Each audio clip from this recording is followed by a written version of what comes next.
Lenovo's Legion 7i is my favorite 16-inch gaming laptop in 2024 so far. It replaces last year's Legion Slim 7i, so it's still a thinner, premium gaming laptop, but they've made some nice improvements and lowered the price. The 2024 Legion 7i is available in Eclipse Black or Glacier White finishes. You can probably guess which one I've got here. The anodized aluminum top and bottom panels feel nice, and overall build quality feels good.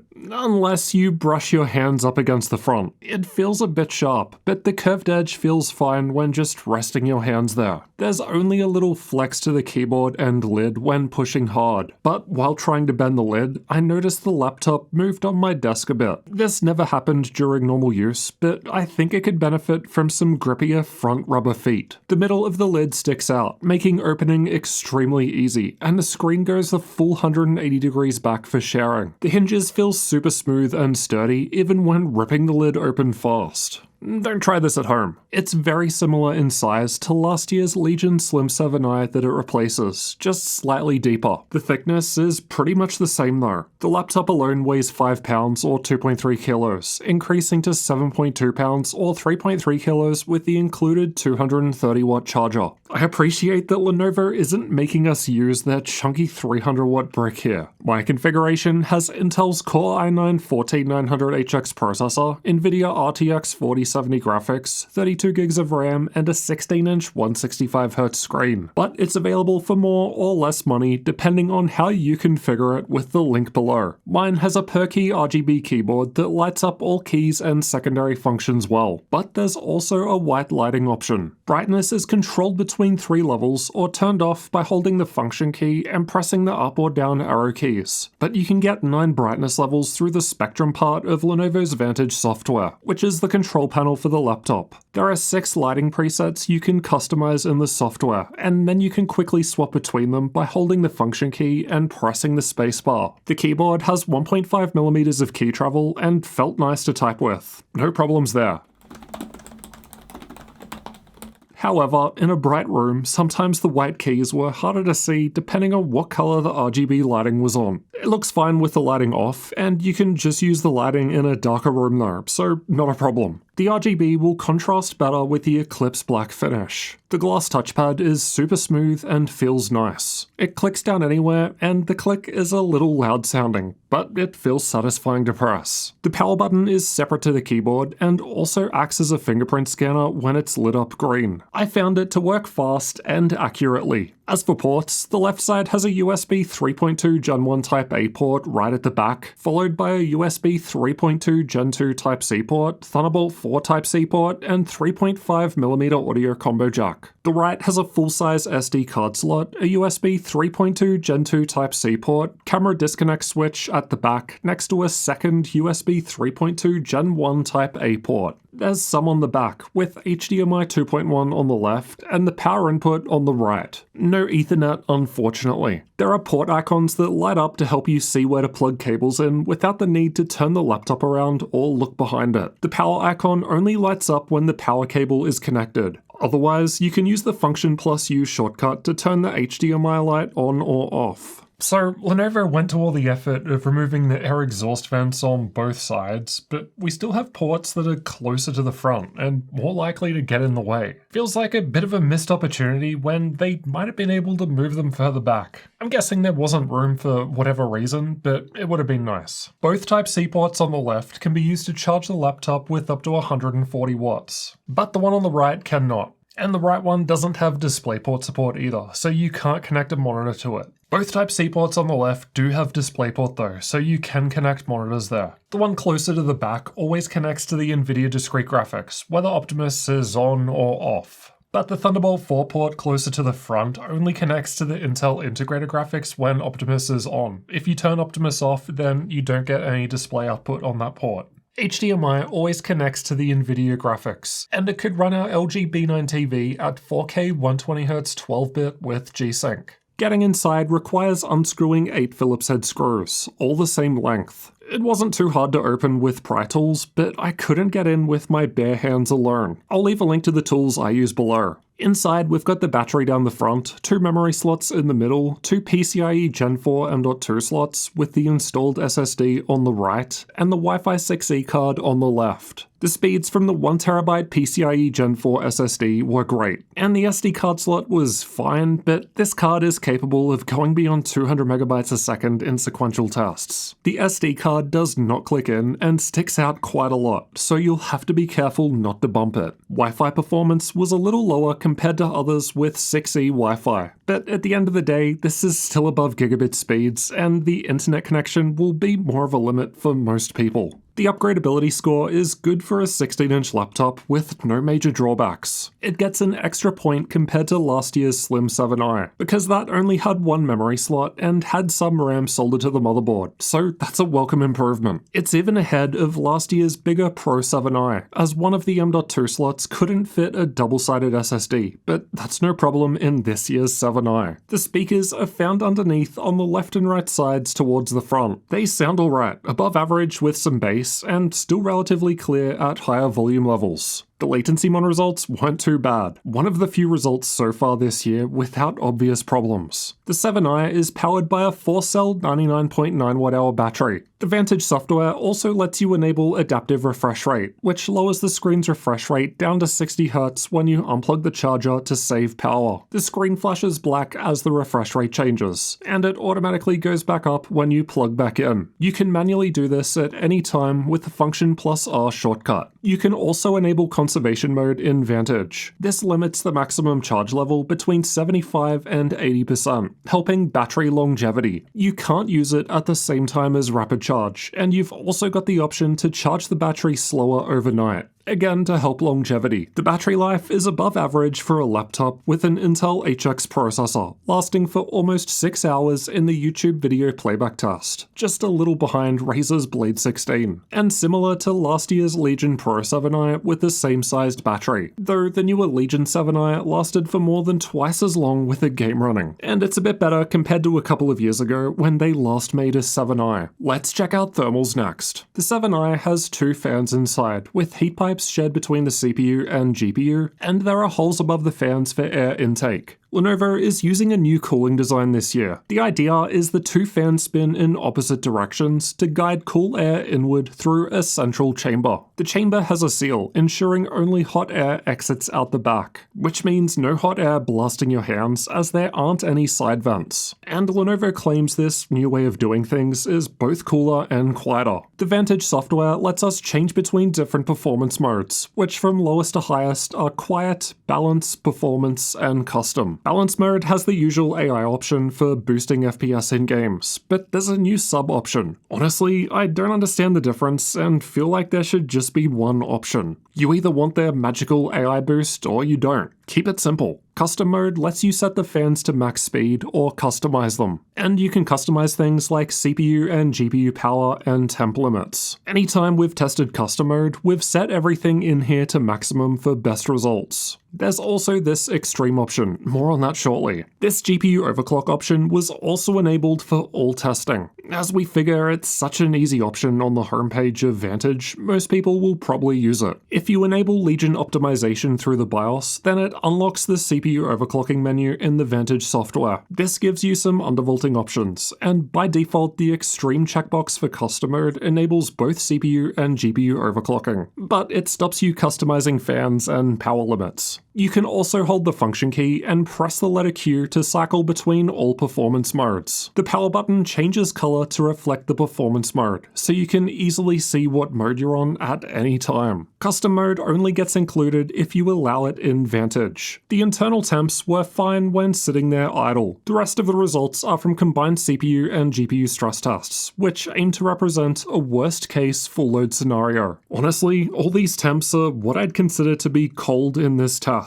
We're not even going above 80 degrees Celsius, while most other laptops will typically be 90 plus in this workload. mode. So it seems like their new cooling design is doing its job. Extreme mode still ended up maxing out the fan. Running with the lid closed was the same as with it open, so no problem docking the laptop. The cooling pad didn't help at all. It was actually slightly warmer, so I suspect this new cooler design just doesn't work well with it. Clock speeds did not change in custom mode, despite the extreme checkbox enabling the default CPU overclock. Again, performance was the same with the lid closed or open, so it's not just the temps. The CPU maxes out at 60 watts in custom mode, while the GPU runs at around 105 watts. According to Nvidia's control panel, it can run up to 140 watts with dynamic boost. But what we're seeing here is normal and a best case for a 4070 due to Nvidia's voltage limit. Based on how cool the laptop is running, they probably could have allowed higher CPU power limits for even more performance. Of course, assuming the included 230 watt power brick is enough.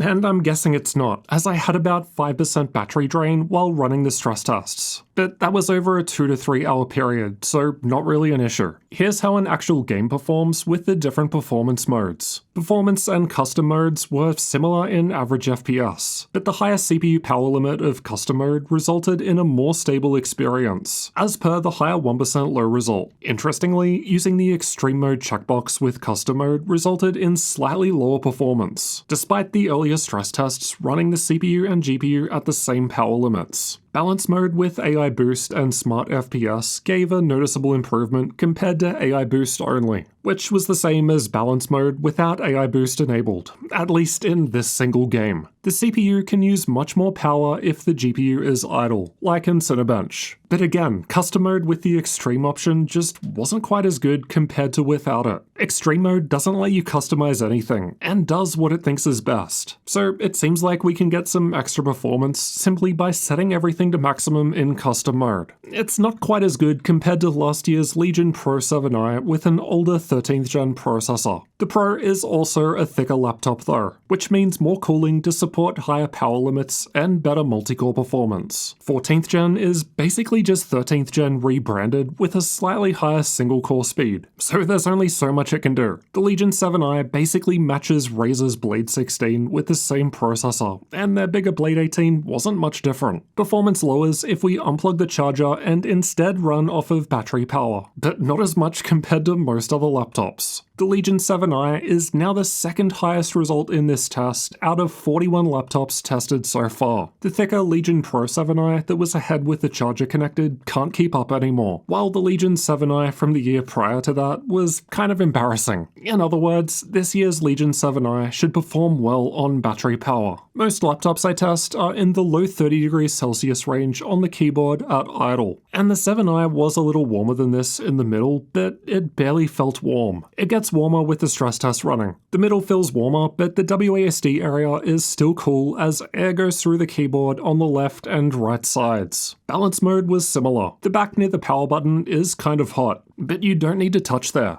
Performance mode is similar to balance mode. It's using more power now, but the fans are louder to compensate for it. Custom mode with the fans maxed out feels a little cooler, but it's also very loud now too. Let's have a listen.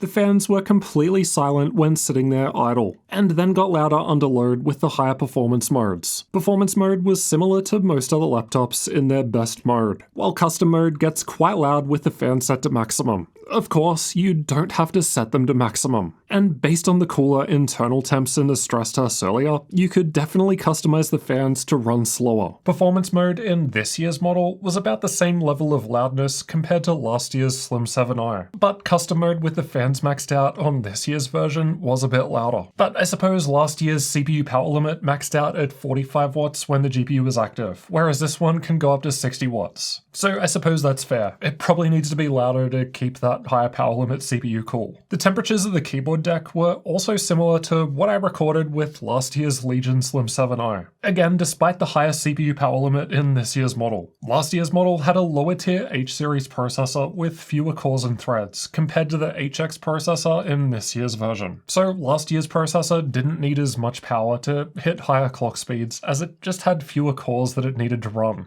Anyway, at times, the wrist rest area did feel a little warm when I had my hand on WASD while playing a game, but it wasn't too bad. Alright, now for the screen. The Legion 7i is available with two different screen options. A brighter 2560 by 1600 240Hz panel that I suspect is the same one used in the Legion Pro 7i and Pro 5i, or the 3200 by 2000 165Hz panel that mine has. My 3.2K screen has higher color gamut, so good for creators, but gamers would likely prefer the 2560 by 1600 option, as that resolution will be easier to run games. The 3.2K panel is rated at 430 nits, but mine was slightly brighter at full brightness, and it can get super dim at low brightness levels. I had the same panel as last year's Legion Slim 7i, which the 2024 Legion 7i replaces. It looks a little brighter last year, but that's probably the panel lottery, aka margin of error, aka luck. Results vary a bit even with the same screen model. It's not as dim compared to more expensive Alienware laptops, but not as bright compared to the 2560 by 1600 panel option. Backlight bleed was only minor and not a problem, but this will vary between panels. The display overdrive mode has moved. In Vantage, you need to go to eSport and then set dynamic response time to on to get a faster screen response time. It's off by default, which results in a 7 millisecond average grey-to-grey response time, a little slower than the 6.06 milliseconds needed for transitions to occur within the 165Hz refresh window. It's faster with the dynamic response time option enabled. This adds a little overshoot and undershoot, but not much, and is worth enabling. It's a decent result when compared to other laptops, but faster compared to last year's Slim 7i, despite having the same panel. That's because the overdrive mode didn't work on that laptop when I reviewed it. I'm not sure if it was fixed later. Those 2560 by 1600 panels that the 7i is also available with are a bit faster, so again, probably a better choice for gamers. The total system latency is the amount of time between a mouse click and when a gunshot fire appears on the screen in Counter-Strike 2. It's our best 4070 laptop result so far, only beaten by laptops that can spit out more FPS and drop the latency. The Legion 7i has a mux switch. You can enable it by setting DGPU mode in Vantage, but that requires a reboot. It's got advanced Optimus too, so you can enable or disable Optimus without a reboot through the NVIDIA control panel. G-Sync is available with Optimus off, but it still has adaptive sync when Optimus is on. There's a 1080p camera above the screen, but there's no IR for Windows Hello Face Unlock. There's also a camera disconnect switch on the right for privacy.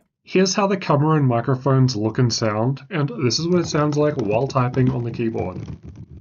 Now let's find out how well Lenovo's Legion 7i performs in games. We've tested it with these settings for best results. Cyberpunk 2077 was tested with our own custom test run, and I've got the Legion 7i shown by the red highlight. At 1080p, it's in line with most of the other RTX 4070 laptops we've tested, and not too different compared to the thicker Legion 7i from a couple of years ago with RTX 3080 Ti graphics. The 3080 Ti is able to do a bit better at the higher 1440p resolution, so again, the 4070 is similar to most of the others tested. Last year's Slim 7i was a little ahead despite having a lower tier processor, but ultimately, this isn't a change you would notice. You're only able to get a big performance boost by spending more and stepping up to a laptop with RTX 4080 graphics. Red Dead Redemption 2 was tested with the game's benchmark. At 1080p, the Legion 7i is our best RTX 4070 result so far, but within the margin of error range to last year's Legion Slim 7i that it replaces. It's still the best 4070 result measured at 1440p, but at the end of the day, we're talking about a few FPS difference. That just isn't something you're realistically realistically going to notice, and again, is margin of error stuff. That said, it's a fair bit better compared to Alienware's more expensive M16R2, so maybe it's for the best that Lenovo chose not to use Intel's Media Lake processors here. Control is a GPU-heavy game, and once again, the 7i is one of the better 4070 results, particularly when it comes to the dips in performance, as shown by the 1% lows. It's the same deal at 1440p too, a good result for a 4070, not really that much better compared to the cheaper 4060, and you only really gain a significant boost by spending more on a 4080. Here are the 3D Mark results for those that find them useful. Now for some content creator tests. Like many of the games, for the most part, the Legion 7i was one of the better RTX 4070 results. It also seems to have a slightly higher GPU power limit, but that might just be luck. Lenovo's BIOS has a lot of extra options that many other laptops like ASUS, Razer, and Acer simply do not have. It's only really beaten by Dell/Alienware and MSI's advanced BIOS, which has an insane amount of customization available. Linux support was tested with an Ubuntu 24.04 live CD. By default, the keyboard, touchpad, camera, speakers, and Wi-Fi all worked fine. Keyboard shortcuts for changing performance mode, keyboard brightness, screen brightness, rear port lighting, keyboard lighting effect, and volume adjustment all worked too. A great result. Pricing and availability will change over time, so check the link below the video for updates and current sales. And if the Legion 7i does have a good sale, we'll be sure to add it to our gaminglaptop.deals website. We update that every day to include all of the latest sales. So make sure that you check it out regularly to save money on your next gaming laptop.